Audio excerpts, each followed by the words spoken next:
السلام علیکم ورحمۃ اللہ وبرکاتہ۔ نعت ریسرچ سینٹر کی جانب سے آج ہم کتاب کا ایک تحفہ لائے ہیں، سیرت سید المبشرین۔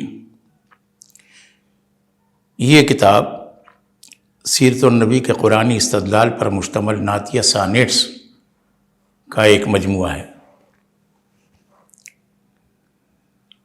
اور اس کے شاعر ہیں عارف منصور۔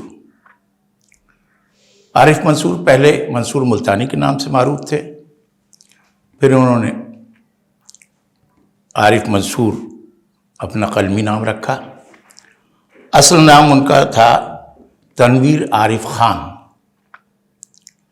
محمد زئی پٹھان قبیلے کے فرد تھے وہ۔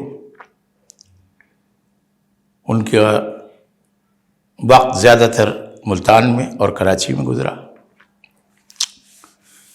ان کی کچھ کتابیں آئیں جس میں سورج زمین پر غزلیات، روایات اور نظمیں تھیں۔ پھر ایک کتاب آئی مرسل و مرسل، اسماء الہی اور اسماء رسول اکرم صلی اللہ علیہ وسلم پر قطعات تھے۔ پھر حمد و مناجات قرآنی دعاؤں کا منظوم ترجمہ 2000 میں آیا۔ یہ کام تو تھا ہی ان کا، لیکن جو اہم کام تھا انہوں نے یہ کیا کہ تاریخی واقعات اور سیرت کے کچھ نقوش کو 14 مصروں والی صنف جو سانیٹ ہے، انگریزی صنف ہے، اور اس کے بہت سارے طریقے ہیں۔ اس میں یعنی ایک دروبست ہوتا ہے قوافی کا خصوصی، اس میں اطالوی یا پیٹراکین سانیٹ بھی ہوتے ہیں، ملٹونک سانیٹ بھی ہوتے ہیں، انگلش یا شیکسپیرین سانیٹ بھی ہیں، اسپینسرین، اور اس طرح کے بہت سارے سانیٹ طریقہ کار۔ اس طریقے پر گفتگو کرنا تو ذرا طویل ہو جائے گا، لیکن ہم بتانا یہ چاہتے ہیں کہ انہوں نے انگریزی یا شیکسپیرین سانیٹ کے پیٹرن پہ سانیٹ لکھے اور بہت خوب لکھے۔ ایک واقعہ انہوں نے چنا اس خوبی کے ساتھ کہ اس پہلے تاریخی حوالہ نثر میں پیش کیا، وہ بتایا کہ یہ واقعہ پیش آیا تھا۔ پہلے اس کی نثر میں مختصراً تاریخ بتا دی اور کچھ واقعات کا تذکرہ کر دیا، اور اس کے بعد اس کو انہوں نے منظوم کرنا شروع کیا، اور 14 مصرے انہوں نے لگا دیے۔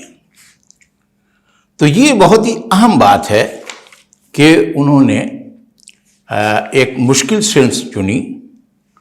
اتفاق کی بات ہے کہ ہمارے ہاں سانیٹ کو ویسے بھی عام شعراء نے بھی کم استعمال کیا ہے اس صنف کو، اور نعت میں تو بہت ہی کم۔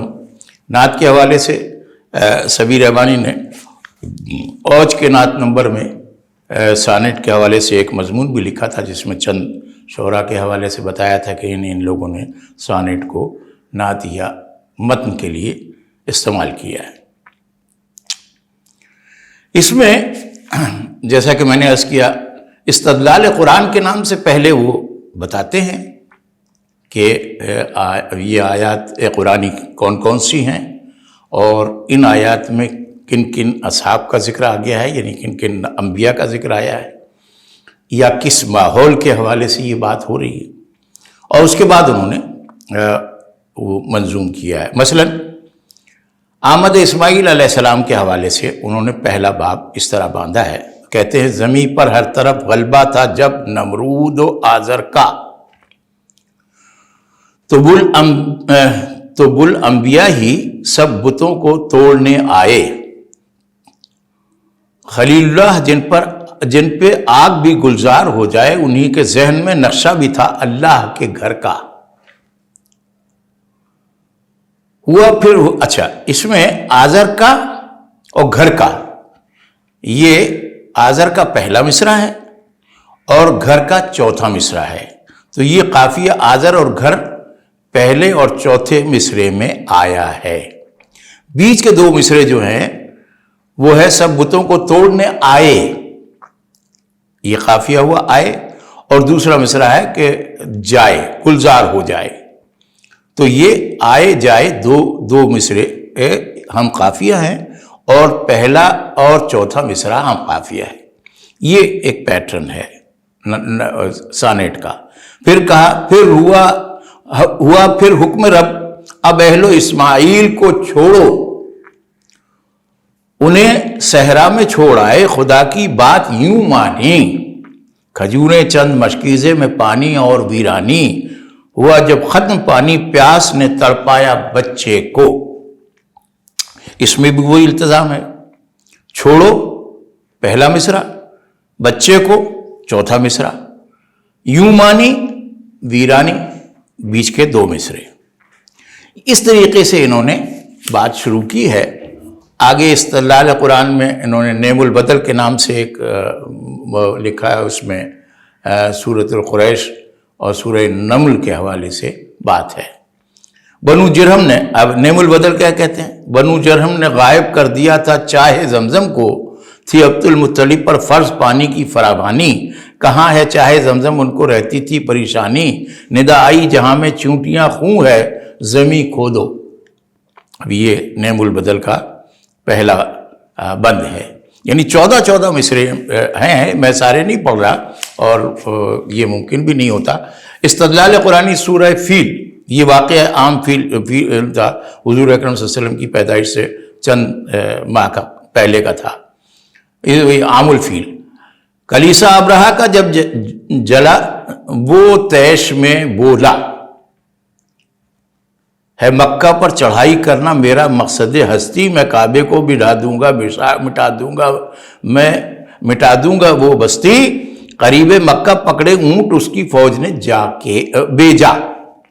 اب کلیسا کا وہ تیش میں بولا کا قافیہ آیا، پھر چوتھا مصرع بیجا آیا، ہستی اور بستی بیچ کے درمیانی مصروں میں آئے. تو یہ در و بس چل رہا ہے. ٹھیک ہے.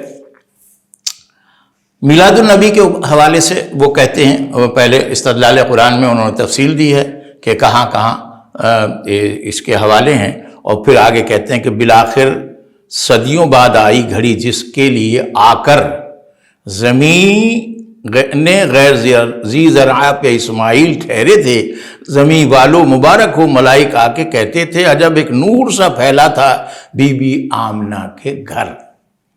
اب یہ میلاد النبی کے حوالے سے انہوں نے بات کی ہے، اور یہ آپ قافیے کا در و بست سمجھ ہی رہے ہیں. استدلال قرآن میں رضائی والدہ کا حوالہ ہے کہ وہ کس طریقے سے رضائی والدہ جو حلیمہ ہیں وہ ان کو لے گئی. یہی تھی رسم جاری مستقل اشراف مکہ میں، رضاعت کے لیے بچوں کو دیں بدبی قبائل کو، فصاحت ہو زباں میں اور فطری خوبیاں چمکیں، سمجھتے تھے کھلی آب و ہوا کے سب فضائل کو. اب یہ انہوں نے کہا. حضرت حلیمہ کے بارے میں کہتے، اے آمدنت باعث آبادی ماں، ہوئی جاتی تھی بے قابو حلیمہ تو مسرت. اب جب وہ فیضان رسول اکرم صلی اللہ علیہ وسلم ظاہر ہونے لگا اور برکتیں ان کو ملیں، تو اس کا حوالہ یہ دے رہے ہیں کہ وہ بڑی خوش ہو گئیں. پہلے تو وہ ریلیکٹنٹ تھیں کہ یہ یتیم بچے کو میں کیسے لے جاؤں، لیکن جب کوئی بچہ انہیں نہیں ملا اور وہ مجبوراً انہوں نے یتیم نبی اکرم صلی اللہ علیہ وسلم کی ذات کو انہوں نے چنا، تو پھر محسوس ہوا کہ ان کی سواری جو ہے وہ سب سے تیز ہے، جو کہ آنے میں بہت زیادہ پیچھے تھی، اور ان کے ہاں پھر فراوانی بھی ہو گئی، ان کے دودھ میں بھی فراوانی ہو گئی، ان کے گھر میں بھی برکتیں نازل ہونے لگی. تو اب اس کے حوالے سے یہ کہتے ہیں کہ ہوئی جاتی تھیں بے قابو حلیمہ تو مسرت سے، جو لائیں ذات بابرکات کو سینے سے لپٹا کر، ملا سب کچھ رضاعت کے لیے سرکار کو پا کر، ہوئے حارث بھی حیران بھر گئی ہر چیز برکت سے. اس میں بھی وہی در و بست ہے. کہنے کا منشا یہ ہے کہ سید المبشرین بہت ہی اہم کتاب ہے. اس میں تاریخی واقعات بہت ہی زیادہ اسناد کے ساتھ پیش کیے گئے ہیں، جہاں قرآنی حوالے ہیں وہاں نثری گفتگو میں انہوں نے نثر میں ساری باتیں کر دی ہیں، اور جہاں احادیث ہیں یا تاریخ ہے اس کو باقاعدہ منظوم کر کے بہت ہی بڑا کام کیا۔ کاش یہ ان کی زندگی میں چھپ جاتا، لیکن اللہ کو جو منظور ہوتا ہے وہ ہوتا ہے، ہر چیز کا ایک وقت ہوتا ہے۔ ابھی 2-4 دن پہلے یہ کتاب شیر افغن خان جوہر ملتان سے لائے تھے میرے پاس، انہوں نے اس کو مرتب کیا ہے، اللہ انہیں خوش رکھے، انہوں نے بڑی محنت کی، اور ان کا یہ مسودہ ان کے گھر والوں سے لیا اور اس کو بڑی عرق ریزی کے ساتھ انہوں نے مرتب کیا ہے۔ اللہ تعالیٰ مرتب کو بھی خوش رکھے اور عارف منصور کے درجات بھی بلند فرمائے۔ وما علینا الا البلاغ المبین۔